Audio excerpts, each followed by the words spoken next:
পৰমেশ্বৰে কৈছে, এজোপা আহঁত গছ আছে, যিজোপাৰ শিপাবোৰ আছে ওপৰৰ ফালে আৰু ডালবিলাক আছে তলৰ ফালে। পাতবিলাক হ'ল বেদৰ মন্ত্ৰসমূহ। যিজনে এই গছজোপাৰ বিষয়ে জানে তেওঁৱেই বেদজ্ঞানী।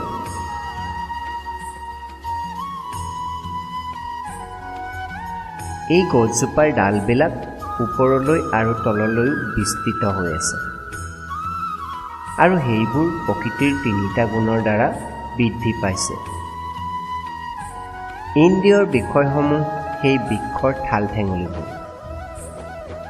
এই বৃক্ষৰ শিপাডাল তলৰ ফাললৈ বিস্তৃত হৈ আছে আৰু সেইবিলাক মানৱ সমাজৰ সকাম কৰ্মসমূহৰ লগত জড়িত।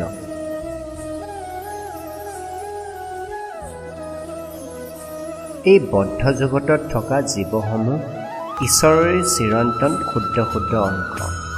বদ্ধ জীৱনৰ কবলত থকাৰ বাবেই জীৱসমূহে মনটোকে ধৰি 6টা ইন্দ্ৰিয়ৰ লগত কঠোৰ সংগ্ৰাম কৰিবলগীয়া হয়।